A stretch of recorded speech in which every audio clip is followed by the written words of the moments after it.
دوسری بات کیا ہے، اب ہمارے وہاں یہ ہونے لگا ہے کہ ہم میت کے انتقال کے دوسرے دن قبرستان میں اعلان کر دیتے ہیں، بھیا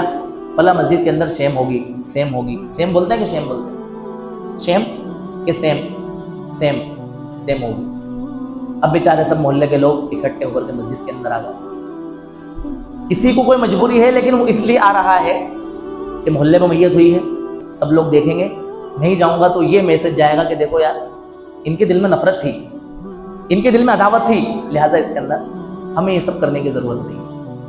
جس کو جانا تھا وہ جا چکا۔ ایصال ثواب کے لیے ہمیں اعلان کرنا اور ایصال ثواب کے لیے لوگوں کو مسجد کی دعوت دینا کہ فلاں مقام پر فلاں میت کے لیے سیم ہوگی، یہ درست اور ٹھیک نہیں ہے۔ ایصال ثواب آپ کریں، گھر کی خواتین خوب قرآن پڑھیں، آپ قرآن پڑھیں، آپ کو قرآن نہیں پڑھنا آتا ہے، آپ لا الہ الا اللہ تو پڑھنا جانتے ہیں، بے لا تعداد مرتبہ پڑھیں اور اس کا ایصال ثواب اپنی نیت کو پہنچا دیں، آپ کا ایصال ثواب کافی ہو جائے گا۔ لیکن اس نئے طریقے پر اگر آپ کوئی نیک کام انجام دے رہے ہیں اور اس کو اپنے نظریے میں بہتر سمجھ رہے ہیں اور سمجھ رہے ہیں کہ میت کو ایصال ثواب پہنچ جائے گا، میرے دوستوں آپ کا یہی نیک عمل بدعت کے اندر کیا ہو جائے گا، تبدیل ہو جائے گا۔ لوگوں سے گلے ملنا، معانقہ کرنا غلط ہے، کتنا اچھا کام ہے کہ بھئی دو لوگوں کا دل صاف ہے اور وہ آپس میں کیا مل رہا ہے، گلے مل رہا ہے، لیکن کسی مخصوص موقع پر گلے ملنا اور اس کو اس کا حصہ بنا لینا اور یہ سمجھنا کہ اس موقع پر اگر ہم نے گلے نہیں ملا تو غلط میسج جائے گا اور گویا کہ ہماری عید کی نماز ہی نہیں ہوگی، یا لوگ کیا سوچیں گے کہ دیکھو عید کے دن بھی گلے نہیں ملا۔ آپ کا یہی گلے ملنا صرف یہ سوچنے کی وجہ سے جو میں نے بتلایا، آپ کا یہ گلے ملنا کیا ہو جائے گا، بدعت ہو جائے گا۔ ایسی بے شمار چیزیں ہیں جس میں شریعت نے ہمیں بتلایا کہ بھیا یہ کرنا ہے، یہ نہیں کرنا ہے۔ دیکھو مغرب کی نماز کی کتنی رکعتیں ہیں، بولو آپ میرے ساتھ، تھوڑا زور سے بولو تاکہ مجھے ایسا لگے کہ پبلک میرے سامنے بیٹھی ہے۔ 7 تو رکعتیں ہیں، لیکن فرض نماز میں کتنی رکعتیں ہیں، 3 رکعتیں ہیں۔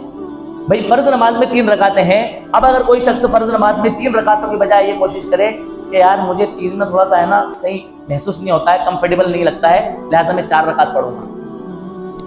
تو بتاؤ اس کا یہ عمل صحیح ہوگا کہ غلط ہوگا؟ کیا ہوگا؟ غلط ہوگا یار۔ بظاہر وہ 1 رکعت پڑھ کے اچھا سمجھ رہا ہے کہ بھائی اس کے اندر 1 رکوع زیادہ کروں گا، 2 سجدے زیادہ کروں گا، 1 مرتبہ سورہ فاتحہ پڑھوں گا، ہے نا، اس کے اندر میں 1 مرتبہ درود شریف زیادہ پڑھوں گا، تو اس کا یہ عمل بظاہر اچھا لگ رہا ہے کہ 1 رکعت کا اضافہ کر لیا تو کیا اس نے برا کر لیا، لیکن اس نے اپنی طرف سے اس کے اندر اضافہ کیا ہے۔ اللہ تعالیٰ نے ہمیں 3 رکعت کی بجائے مغرب میں 4 رکعت پڑھنے کی اجازت نہیں دی ہے۔ یہی عمل دین کے اندر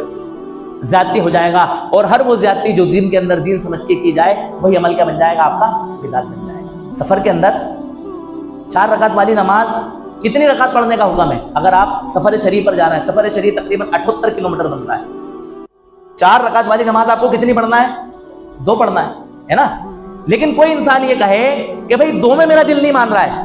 میں ہمیشہ ظہر کی 4 رکعت پڑھتا ہوں، لہٰذا میں سفر میں رہ کر بھی جو ہے نا ظہر کی 4 رکعت ہی پڑھوں گا، 2 نہیں پڑھوں گا۔ بتاؤ آپ اس کی 4 رکعت نماز پڑھنا صحیح ہوگا؟ اس کی نماز اللہ تعالیٰ کی ماں قبول ہوگی؟ نہیں ہوگی، مردود ہو جائے گی، اس لیے کہ تو بظاہر تیرے عمل کے اعتبار سے اس کو صحیح سمجھ رہا ہے، لیکن اللہ تعالیٰ نے اس کی اجازت نہیں دی ہے۔ اللہ تعالیٰ کا حکم ہے کہ 2 پڑھنا ہے تو تجھے 2 ہی پڑھنا ہے، 4 رکعت پڑھنے پر تو کیا ہو جائے گا، اللہ تعالیٰ کا مجرم ہو جائے گا، یہی طرح عبادت والا عمل قائم میں تبدیل ہو جائے گا، بدعت میں تبدیل ہو جائے گا۔